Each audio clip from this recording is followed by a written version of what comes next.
जी प्यारे बच्चों, कैसे हो आप सभी। उम्मीद कर रहा हूँ कि आप लोग बहुत अच्छे होंगे। और जैसे कि प्यारे बच्चों, आप जानते हैं हम एक्सरसाइज 6.1 कंप्लीट कर चुके हैं। आज हम करेंगे थ्योरम 6.2, 6.3, थ्योरम 6.4 और थ्योरम पॉइंट 6.5 तक करेंगे।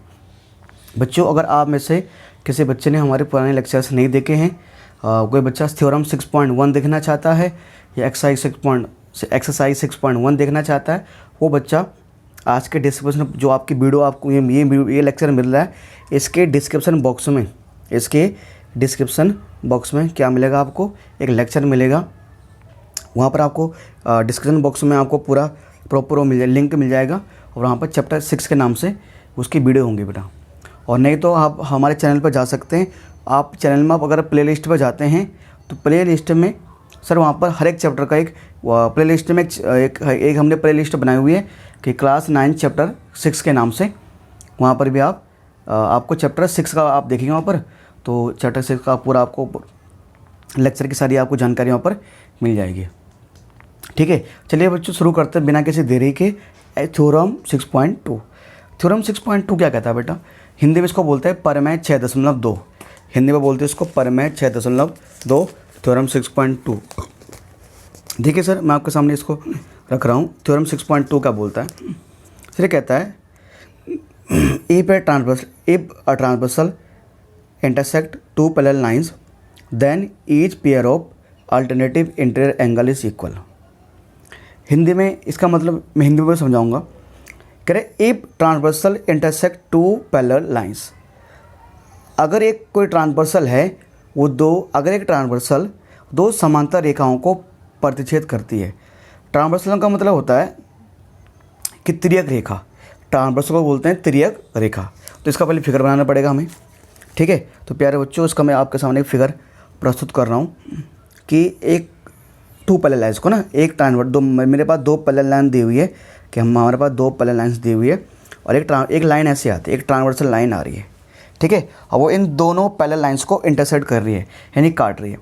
तो इन पैरेलल लाइन्स के मैं नाम लिखने पड़ेंगे। बाय द वे मैंने मान लिया कि ये जो पैरेलल लाइन्स है, ये दो पैरेलल लाइन्स है ना, इसका नाम ए बी है और इसका नाम क्या हमने मान लिया सी डी है। ठीक है, और बच्चों इस पॉइंट का नाम हमने क्यू मान लिया। बाय द वे इस पॉइंट का नाम हम आर मान लेते हैं। और ये जो ट्रांसवर्सल आ रही है, ये ट्रांसवर्सल लाइन्स हमारे पास, इसका नाम पी है और इसका नाम यहाँ पर एस रख दिया हमने। ठीक है, अब सर हमारे पास क्या आप देख पा रहे हैं ना कि यहाँ पर क्या हो रहा है कि जैसे सर आप देख रहे हैं ना कि हमारे पास एक ट्रांसवर्सल है और इसको कौन काट रहा है सर? दो पैरेलल लाइन सर, इनको एक ट्रांसवर्सल लाइन काट रही है। ठीक है, दो समांतर रेखाएं हैं और इनको एक तिर्यक रेखा काट रही है। ठीक है, आगे देखेंगे। देन उसके बाद बोला गया है then each pair of alternative interior angle is equal. Then each pair of alternative interior angle is equal. ठीक है, ये बोला गया। तो कह रहे कि जब ये कह रहा है कि अगर दो पैरेलल लाइंस को एक लाइन आकर काट के जाएगी तो जो हमारे अल्टरनेटिव इंटीरियर एंगल बनेंगे वो इक्वल होंगे। हिंदी में तो समझाऊँ पहले मैं कि कह रहा अगर दो समांतर रेखाओं को एक तिर्यक रेखा काट के जाती है तो जो अल्टरनेटिव इंटीरियर एंगल बनते हैं, यानी कि जो अंतः एकांतर कोण बनते हैं, वो समान होंगे। सर अल्टरनेटिव इंटीरियर एंगल मतलब भैया बताया था ना, अल्टरनेटिव इंटीरियर एंगल का मतलब होता है जेड। जो कुछ एंगल ऐसे बनते हैं, यह एंगल ऐसे बनते हैं। जैसे यहाँ पर देखो भाई, यहाँ पर जेड शेप का क्या बन रहा है? एक बन रहा है ये एंगल और एक बन रहा है ये एंगल। एक बन रहा है ये, एक बन रहा है ये, तो ये दोनों एंगल इक्वल होंगे, ये प्रूव करना है। ठीक है, ये दोनों एंगल इक्वल होंगे और या ये दोनों इक्वल होंगे, है ना। ये दोनों भी, ये वाला जो एंगल है और ये जो एंगल है, ये है अल्टरनेट इंटीरियर एंगल, यानी अंतः एकांतर कोण। और जो ये वाला एंगल है और जो ये वाला एंगल है, इनको भी बोलते हैं अल्टरनेट इंटीरियर एंगल, यानी अंतः एकांतर कोण। तो प्रूव करना ये इक्वल है और ये दोनों भी इक्वल हैं। ये प्रूव करना है बच्चों में। तो कोई नहीं सर, प्रूव करते हैं, दिक्कत क्या यार। ठीक है, चलिए सर, यहाँ पहले पता क्या लिखते हैं हम? पहले हम ना सारा लिखते हैं, गिवन क्या हमारे पास, गिवन वगैरह ना प्रॉपर हमें क्या क्या चीज़ दी हुई है। ठीक है, पहले यहाँ गिवन लिख देते हैं यहाँ पर हम।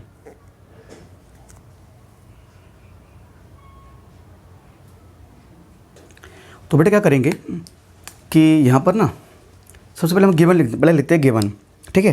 तो मुझे गिवन मतलब हिंदी में उसको बोलते हैं दिया है, ठीक है। हमें गिवन कह रहे हैं, हमें सवाल में क्या क्या दिया भाई, दिया क्या है, ये जो बोला गया था कि दोनों पैरेलल लाइन से, ठीक है। ये पैरेलल लाइन से ऐसे लिख दो कि A B parallel C D. Parallel मतलब होता है हिंदी में समांतर, कि ए बी सी डी का समांतर दे रखा मुझे। अब अगर ए बी सी डी का समांतर है, ठीक है, प्रूव करना है, टू प्रूव करना है, जैसे टू प्रूव करना है, टू प्रूव को बोलते हैं सिद्ध करना है, इसको हिंदी में बोलते हैं सिद्ध करना है, सिद्ध करना है, ठीक है।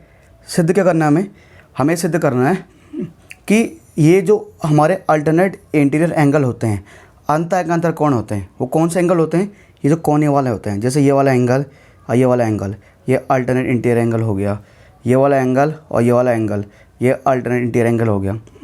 तो एक काम करते हैं, ये दोनों एंगल क्या होते हैं, इक्वल होते हैं, अल्टरनेट इंटीरियर अंतर कोण ये भी।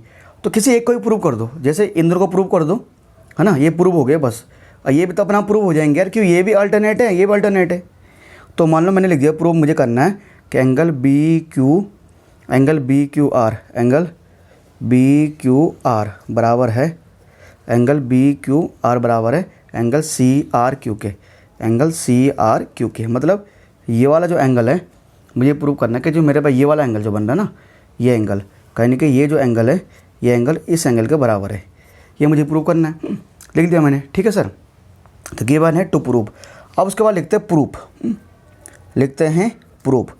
प्रूफ का मतलब इसको हिंदी में बोलते हैं हमें, ये हमारे पास दिया है, ये सिद्ध करना है, हिंदी उसको बोलते हैं उत्पत्ति। क्या बोलते हैं, उत्पत्ति, ठीक है। यहाँ से मेरा आंसर, यहाँ से मेरा सोल्यूशन स्टार्ट हो जाता है, ठीक है। अब देखो बेटा, मुझे पता है ना, क्योंकि ये दोनों एंगल आपस में इक्वल हैं, ये मैं जानता हूँ, ठीक है। सॉरी, ये तो मुझे प्रूव करना है यार, जानता नहीं हूँ मैं।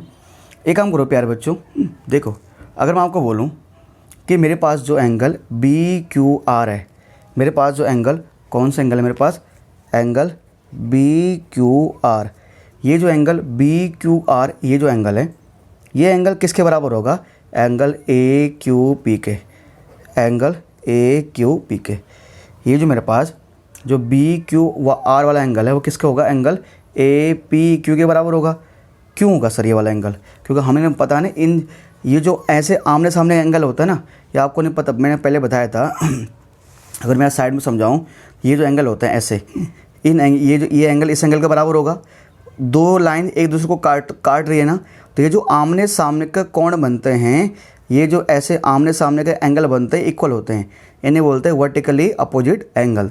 तो ये कोण इसके बराबर होगा और ये कोण इसके बराबर होगा, क्यों, इन्हें बोलते हैं वर्टिकली अपोजिट एंगल, ठीक है, ठीक है। ये हो गया। तो सर मैंने यहाँ पर क्या लिखा है, एंगल बी क्यू आर किसके बराबर है, एंगल ए क्यू पी के बराबर है, ये इसके बराबर है, क्यों, यहाँ पर लिखेंगे हम वर्टिकली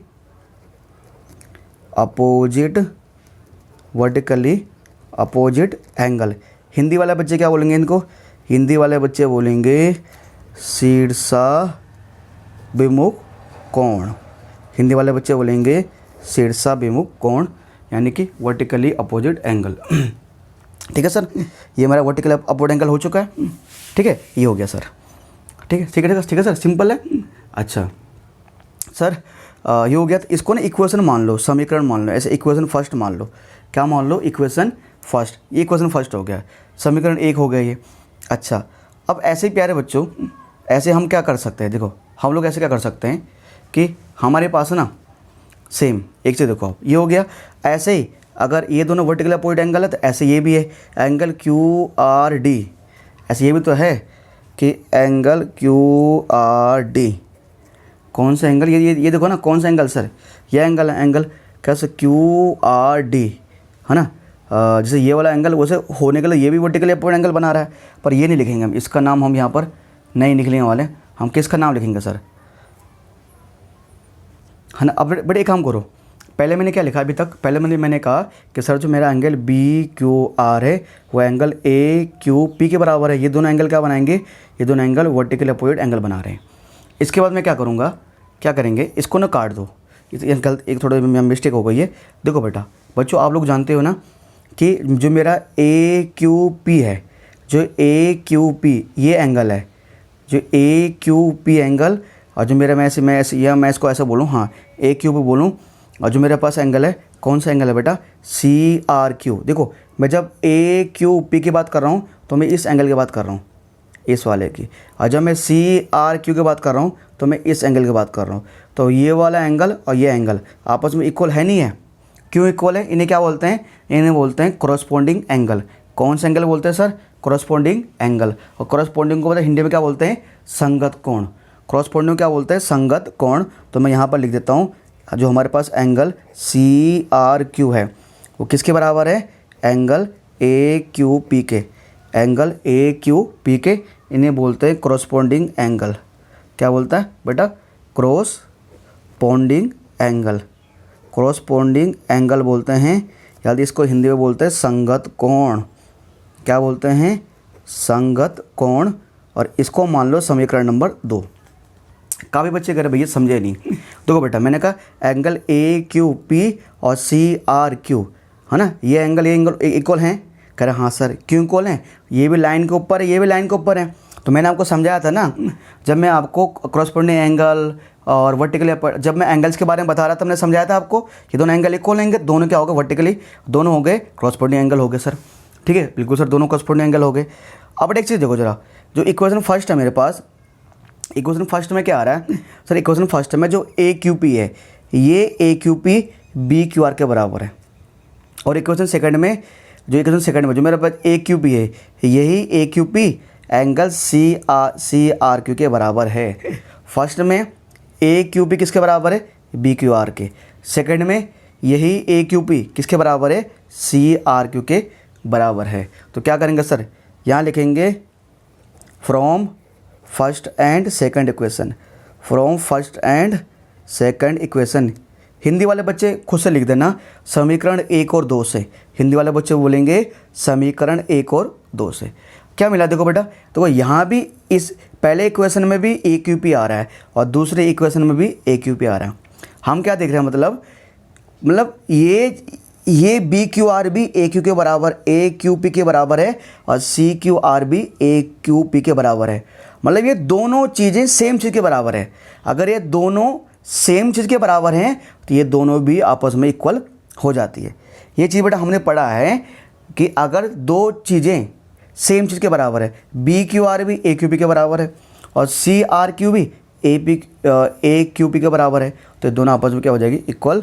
इसका मतलब क्या हो जाएगा कि जो एंगल बी क्यू आर है, जो एंगल बी क्यू आर है वो बराबर हो जाएगा एंगल सी आर क्यू के।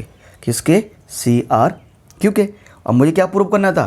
ठीक है, बी क्यू आर बराबर C Q R, B Q R बराबर सी आर क्यू। क्या प्रूव करना था मुझे? ये तो प्रूव करना था कि बी क्यू आर बराबर सी आर क्यू।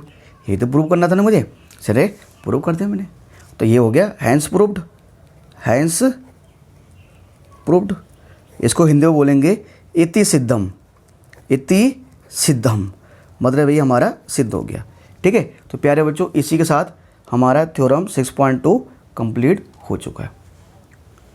ठीक है सर, थ्योरम 6.2 हमारा कंप्लीट हो गया। चलिए सर एक काम करते हैं, अगर थ्योरम 6.2 कंप्लीट हो गया तो ठीक है बेटा, अभी काम करते हैं बेटा, ये है ना, और नेक्स्ट लेक्चर में क्या करेंगे, जो नेक्स्ट लेक्चर होगा उसमें थ्योरम 6.3 हमारा स्टार्ट होगा।